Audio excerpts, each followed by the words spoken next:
Everything about Kyle Larson's future now rests on a single sentence he said to motorsport.com in late July 2026. "It all depends on where my kids are in their lives and interests. That is it. Not the contract that runs through 2031, not the winless streak, not the 2 championships or the 26 wins at Hendrick Motorsports." Owen Larson is 12, Audrey Larson is 8, Cooper Larson is approaching 4. 2 of them already race. What those 3 children choose to do over the next 6 years will decide whether one of the most talented drivers of his generation keeps going or stops. To understand why that sentence matters so much, you have to understand what it replaced. In June 2018, the World of Outlaws account asked Kyle Larson a direct question on social media. When would he run full-time with them? Kyle Larson replied with 3 words: "Before I'm 40. He had already floated the same timeline during an interview on the Open Red podcast. Together, those 2 moments created a countdown that followed him for the next 8 years. The assumption across the sport was simple. Kyle Larson would race stock cars for as long as it made sense. And then he would leave to chase a full-season winged sprint car championship before his 40th birthday. That assumption is now gone." Speaking to motorsport.com in an interview published in late July 2026, Kyle Larson was asked whether the plan still stood. "As far as competing for a sprint car championship, I would say right now in 2026 that I have changed my mind on that. Before going further, one point needs to be stated clearly, because a number of aggregator headlines got this wrong. Kyle Larson did not announce a retirement date. He did not suggest that 2026 would be his final season. He did not say he was unhappy at Hendrick Motorsports. What he did was remove the one reason he had ever given for leaving the NASCAR Cup Series early, and replace it with a checkpoint. That checkpoint is the age of 40. I started saying this last year, but 40 is my next milestone," Kyle Larson said. "I want to get there and then evaluate if I want to keep going or be done." The timeline math is worth saying out loud. Kyle Larson reaches 40 in 2032. His current agreement with Hendrick Motorsports expires at the end of the 2031 season. That is roughly 6 more full campaigns in the NASCAR Cup Series after the current one. 40 is not a deadline in this framing. It is a review date. Now go back to 2018 and look at who is actually speaking. Kyle Larson was 25 years old and driving for Chip Ganassi Racing. That team held him to a strict dirt racing limit of somewhere around 30 races a year, with none permitted during the playoffs.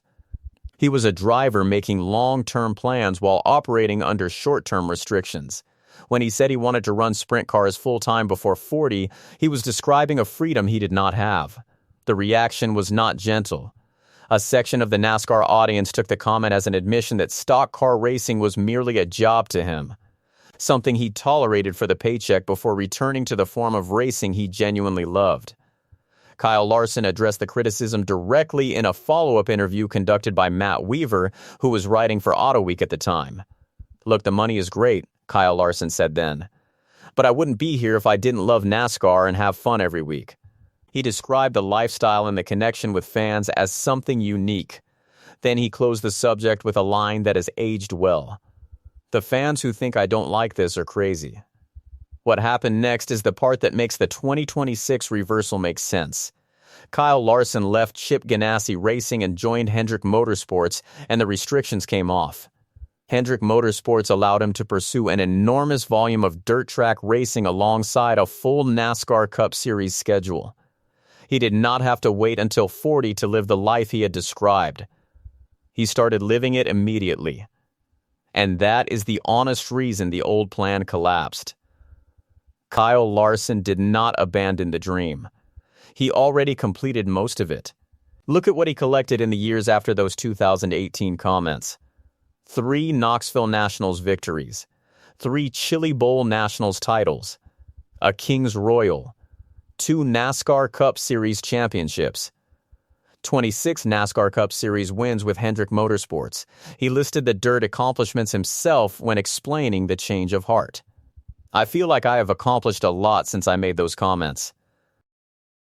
He continued, "I've been able to win 3 Knoxville Nationals, 3 Chili Bowls, and a King's Royal. He also did something no other active driver of his stature has done. Alongside his brother-in-law Brad Sweet, Kyle Larson co-founded High Limit Racing, a national sprint car tour that stands as a direct challenger to the world of outlaws. This is a meaningful detail. He did not simply want to compete in sprint car racing. He bought into the structure of the sport itself. Winning a season-long points championship on a tour you helped create is a fundamentally different proposition than winning one as an outsider trying to prove a point. So when the question came back around, the answer was almost dismissive. I just don't know what a championship would add to my career, so I'm just not into the idea now. There is a legitimate counter-argument, and it deserves airtime. A full-season national touring sprint car championship is the one significant item still absent from his record, and history suggests it becomes harder to win with age. Over the last 2 decades, only a small group of drivers have taken national touring sprint car titles in their 40s. Steve Kinser won 7 of his 20 World of Outlaws championships after turning 40, with his final one arriving at age 51 in 2005.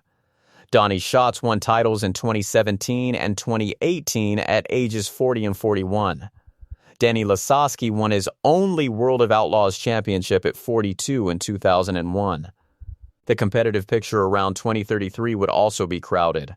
Several of the strongest sprint car drivers in the sport would still be in or near their prime years.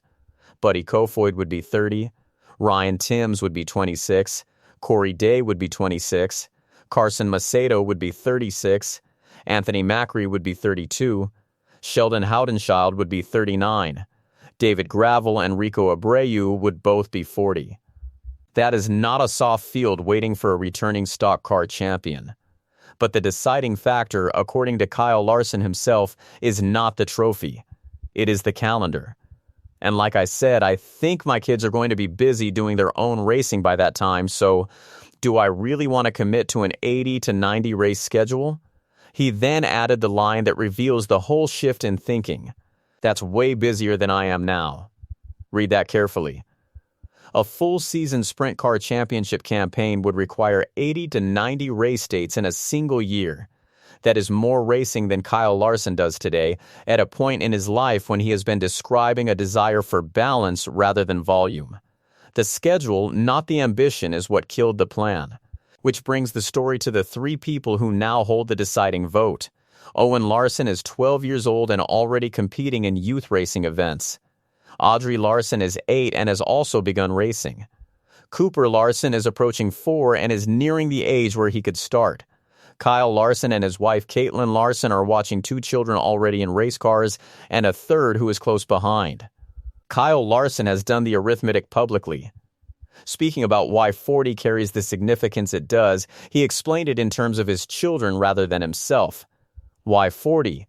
Well, Owen will be 18, Audrey will be mid-teens, Cooper will be about 10.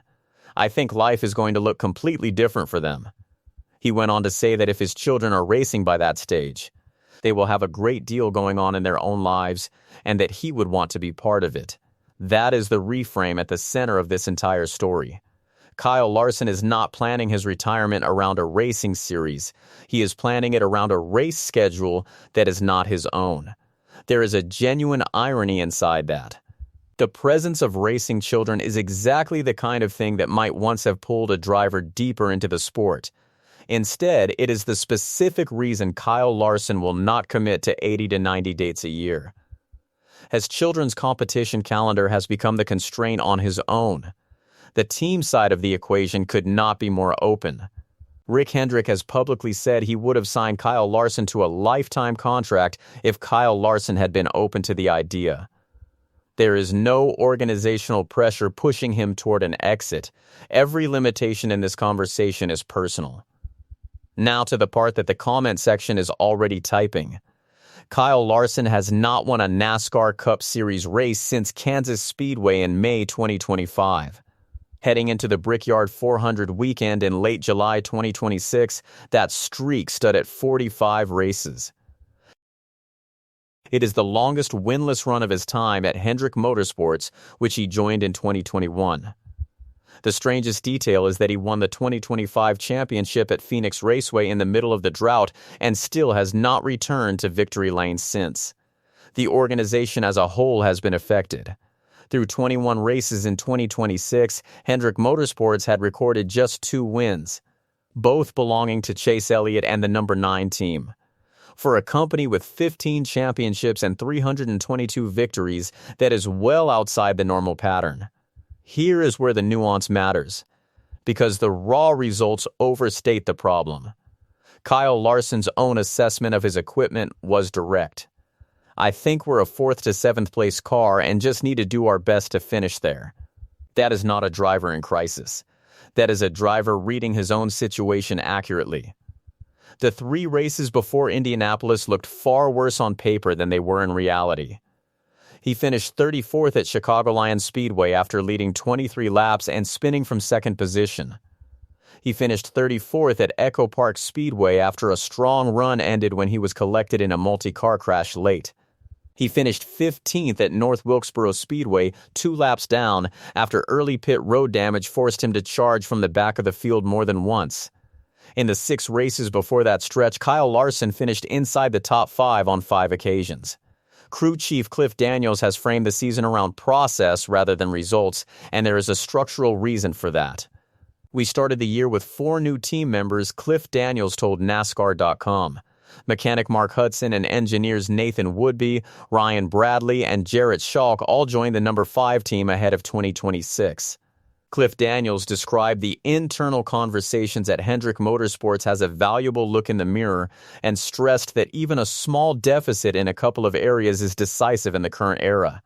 Small moments of execution, in his description, now determine entire race days. He was also clear about the target. We do need to find our way back to victory lane as a company, but we have a lot of the right people to do it. Now connect the 2 halves of this story, because they are not separate.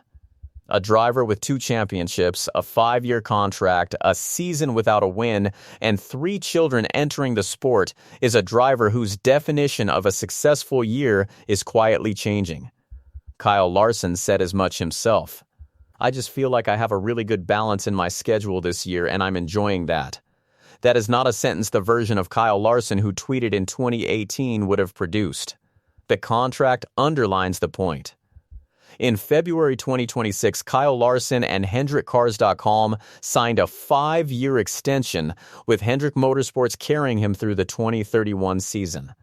Cliff Daniels also committed to multiple additional years, keeping the pairing intact. Asked about the length of the deal, Kyle Larson connected it directly to the milestone. I think that gets me close to 40, and then we will see after that. The contract and the checkpoint were designed to align. The numbers give that decision real stakes. Kyle Larson sits at 32 career NASCAR Cup Series victories, tied for 29th on the all-time list with Dale Jarrett as of late 2025. He has named Tony Stewart's 49 wins 16th all-time as a total he would be satisfied to reach. Across the current car, his average has been almost exactly 4 wins per season, with 4 in 2022, 3 in 2023, 6 in 2024, and 3 in 2025. At that rate, 6 more seasons would push him past 50 career victories and into the top 15 of all time. The open question is whether that rate still holds. 2026 is the first genuine evidence that 4 wins a year is not automatic, and that single variable is what determines whether the evaluation at 40 produces a decision to continue or a decision to stop. Kyle Larson left himself room on that point as well. But you never know, and 6 or 7 years down the road, things might change. So here is where the situation actually stands. The sprint car exit plan that defined the conversation around Kyle Larson for 8 years is off the table. The age of 40 is a checkpoint, not a deadline. And the deciding vote on the rest of one of the most accomplished careers in American motorsport belongs to Owen Larson, Audrey Larson, and Cooper Larson. For 8 years, the sport assumed Kyle Larson was counting down towards something. He was counting up toward the age where he stops deciding on his own. So what is your read on this? Does Kyle Larson step away before 40, or is he still in the number 5 car at 45? And does he end the drought and take win number 33 before this season is finished? Leave your answer below.